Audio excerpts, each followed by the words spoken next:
What is going on, guys? Corrosive Bullet here, and today we are going to be going over the Daima starter deck. All of the set 4 reveals have finally been dropped onto their website, so we're going to break down and go over every single reveal that will be coming to set 4 of Fusion World.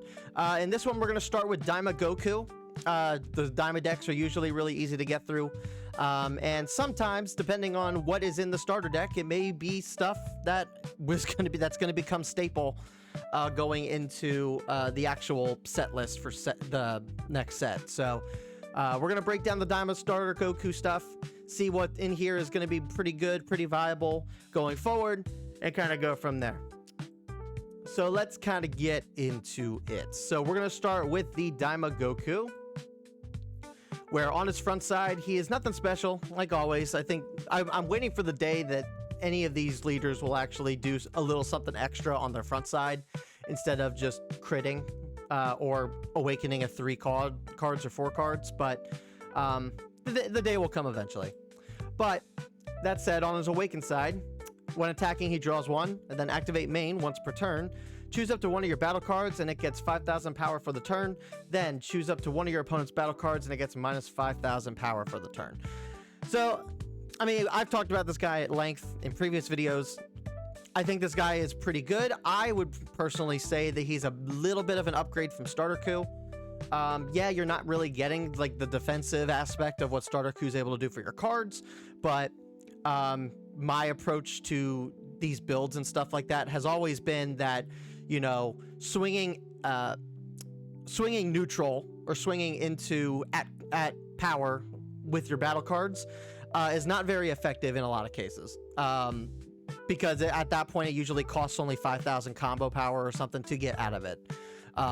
Even when it comes to doing like a 1-for-1, going up 5,000 just to have your opponents use a card in a combo, doesn't really get you a whole lot of advantage at the end of things. So while Starterku does have his uses, I would say that this guy is better just from the sheer fact that when attacking, yeah, you're giving one of your battle cards 5,000 power, which is what Starterku does, but he also minuses your opponent's card by 5,000. And so that gives you 10,000 combo power of advantage if you're swinging into something on board. And I think that's actually really good, because that usually means that unless they have a super combo, they're going to have to combo 2 cards out of hand in order to be able to defend that card on board. Sometimes you may not necessarily want to have to do that. So Starterku, I think, will be pretty good, but with these starter deck leaders, it usually does depend on the type of support that they have, and how much minusing potential that the starter deck is going to get is going to kind of determine how good this starter deck is going to be overall. So, all right, now we're going to get into some new reveals here. So now we got a 2-cost Daima Krillin, 10k power, 10k combo. When attacking, if you have a battle card with 25,000 power or more, this card gets 15,000 power for the battle. Okay, so he's a 2-cost, potentially 25k leader, or not leader, battle card. That's not bad. I mean, you can play this guy in the mid to late game when you have 25ks or more on board, and he's a cheap 25k swinger. He's 10k in combo, so he's not like dead in hand or really weak in hand. Like, I don't mind this guy. I think this guy is fine. Yeah, I mean, yeah, he's a cheap 25k swinger potentially. So it's going to be dependent on how many like 25ks are going to be in the starter deck though, but we'll see. Oops, didn't mean to click off on that. All right, then we got the Daima Shin, 4-cost, 25k power, 10k combo, where auto, when your battle card with 25,000 power or more attacks, choose up to one of your opponent's battle cards, and it gets minus 5,000 power for the turn. This is pretty good. This is pretty good, I think. In 4-cost, I can understand why it's 4-cost, just because it's an auto effect, so it procs every single time. So when this guy swings, something on board gets minus by 5. You could swing with stuff from the old set, like the Starterku in set 3. Be able to draw a card, get a card. Oh, I guess, doesn't it need to be 30? It needs to be 30, yeah. which it's an activate main on the leader, so you could use the Drawku in the starter with the starter deck. You play Drawku. If this guy stays on board, you play Drawku. You use the leader effect to boost Drawku up to a 30k swinger. Because he's 30k, you swing with him, you draw a card, so you replace him in hand. And then this also procs the Shin's ability. We have the 2-cost Krillin that they just showed too. So the 2-cost Krillin is a 25k swinger that's able to get this effect off. So right there, you already got minus 15,000 from in terms of power plus the leader effect. Yeah, I mean, I think Shin's pretty good. It's going to be very dependent on if you can keep those 25k power cards on board, but I mean that's its own hurdle that we'll have to get over and see how that actually works in practice. But in terms of what this effect does and what the Shin does, I think this Shin's actually pretty good. Then we got a 3-cost Android 17, 20k power, 10k combo, where a permanent skill on your turn he gets 5,000 power, so another 25,000. And then on play, add up to 1 card from your life to your hand. So he's a Self-Awakener for 3 costs. That goes up to 25,000 on play. That's pretty good. I don't have any issues with this. I'd say it's fine. Yeah. Then we got 2-cost Android 18 mini. 2-cost 20k power, 5k combo. Where on play, add 1 card from your life to your hand. So mandatory Self-Awakening. Then choose up to 1 of your opponent's battle cards and it gets minus 5,000 power for the turn.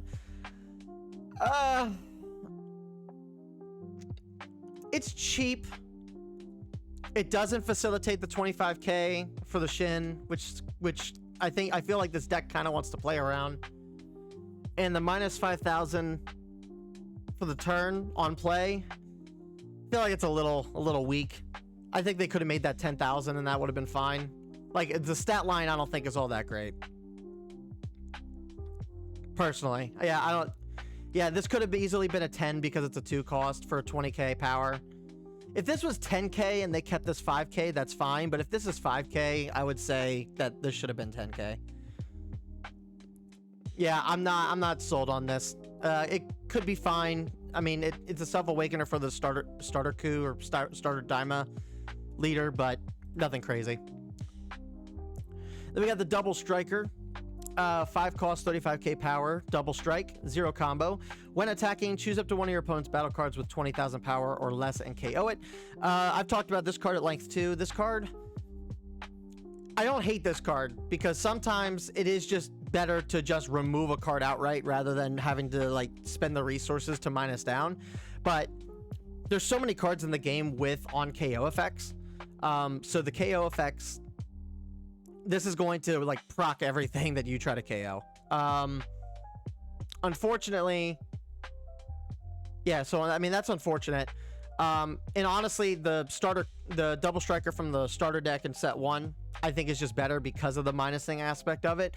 But this guy, you can keep this guy on board and keep him sticky, this is every turn. So that's the plus side, I guess, is that yeah, you're not minusing stuff on board, you're KOing, but I mean, you can KO something every single turn. And I think with the starter deck and all the minusing potential the starter deck has, like, this is feasible. You could make this work. So, I think he'll be an option. I think it'll be heavily dependent on what your build's going to be with this guy, but I don't see this being used over the set 1 Double Striker. We'll see. Then we got Goten. 1 cost, 5k power, 5k combo. Just draws a card. He's a cantrip. Waiting for the day that cantrips do more than just draw 1. Because otherwise we're going to have a million cantrips and it's going to be, I guess, just... it's just going to be a battle to see who gets to be in the deck every single time. But, I mean, it's a cantrip. Daima Baby Goten is pretty adorable, though. Then we got another 4-cost Gohan. 30k power, 5k combo, who's a crit. I mean, he's a 30k crit, which is pretty good. That's better, but you don't get really to get the effect of like the set 1 Gohan though, which like minuses by, was it 10? I think it's fine. I don't think it's anything special. I'd say it's just fine. I mean, they're basically kind of treating him like a vanilla without the combo power. And he's just got crit. So, I mean, it is what it is. That's fine. Then we got a Daima Chi-Chi. 2 cost, 5k power, 10k combo, who's a blocker. On play, draw 1 card. Blocker 2 costs and 1 costs, like, are usually not all that great. Again, there's ways to get around this card. I guess the positive is that, like, you're playing it, so you're replacing her in hand, so it's not the worst thing. It's not the worst thing here. At least you're replacing her. But in terms of her blocking potential, like, I'd rather just utilize her for the combo power. But I mean, you could maybe get away with using the blocking potential of this card. I don't think it's terrible. At least it does have the on play effect, and it isn't just like a blocker at 2 cost. So I'll take that. It's fine. Then we got 3 cost Piccolo, 20k power, 5k combo. When attacking, discard 1 card from your hand.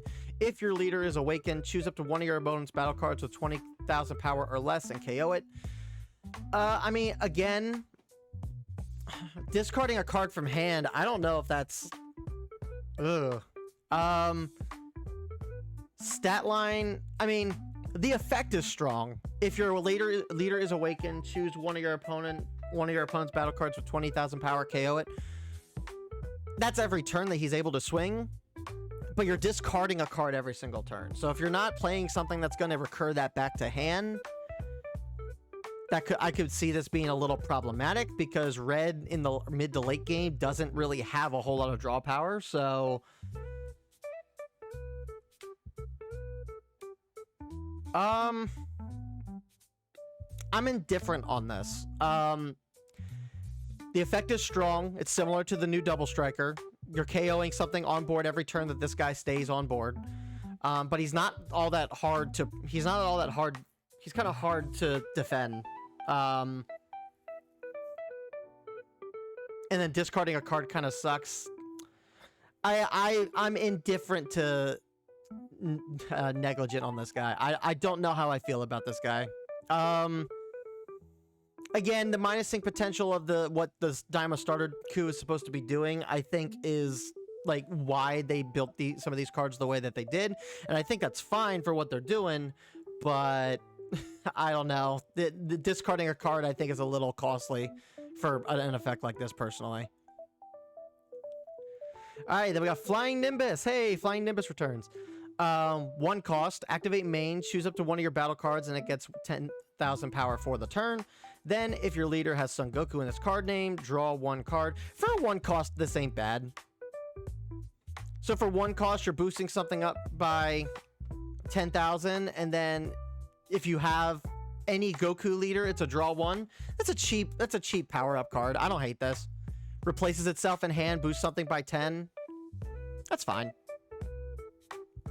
Then we got Power Pole, 1 cost. Activate battle on your turn. Your cards that are in the battle get 15,000 power for the battle. Then choose up to 1 of your opponent's battle cards, and it gets minus 10,000 power. This is also a good card. A very aggressive extra card for only 1 cost. 1 of your battle cards gets 15,000 power for the turn. You're minusing your opponent by 10, so that's a 25,000 power difference. Yeah, I like this. The extra cards, at least in this starter deck, are pretty good. I got no complaints there.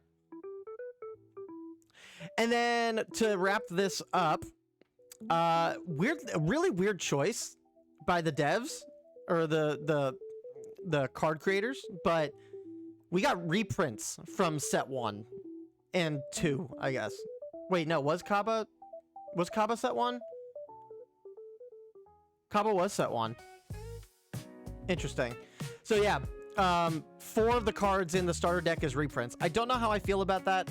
I think it's fine, because it has been some time since set 1 came out, and depending on where you live, the set 1 inventory may not necessarily be all that readily available.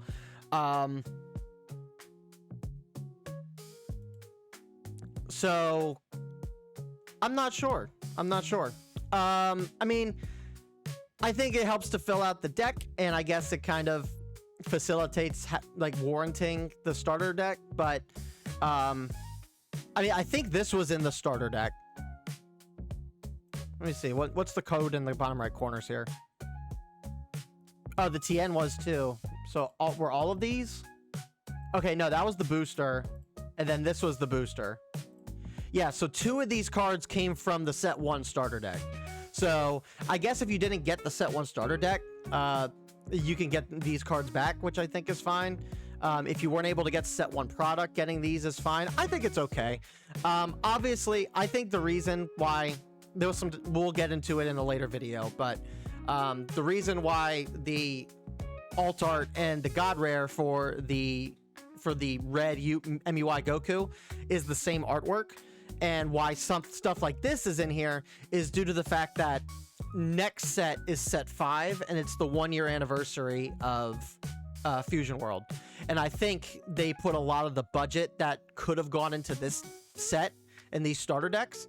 A lot of that budget's going to go into set 5 and what's coming into set 5. I think if that is the reasoning as to why we're getting stuff like this, and why the Secret Rare Goku looks, they're treating that the way that they are, I think is due to budget. And honestly, I think putting that budget towards, you know, set 5 for the anniversary, I think is going to be a lot better than putting it into this set. So this is fine. I think it's okay. All in all, Daima Starter Goku, he's got some options here. I don't know if I like the majority of what is incorporated into this deck. I like the extra cards. I like the extra cards. Like these top cards I think are fine. I'm not the biggest fan of the new Double Striker, the Daima Android 18, and the Piccolo here. But I mean, I think it's fine. I think it's going to help facilitate what this deck wants to do, which is boost your own party up while also minusing down your opponent as much as possible. Where I would rank this in terms of all the starter decks, though, we might have to do a future video for that. We might have to do a starter deck tier list, I think, and kind of go over like what's the best starter deck out of all of these. But that's gonna do it for this video, guys. Thank you guys so much for hanging out with us. If you guys would like to, please consider hitting that subscribe button, like the video for more, and we'll see you guys in the next set 4 reveals. So take care, have a good one, and see you next time.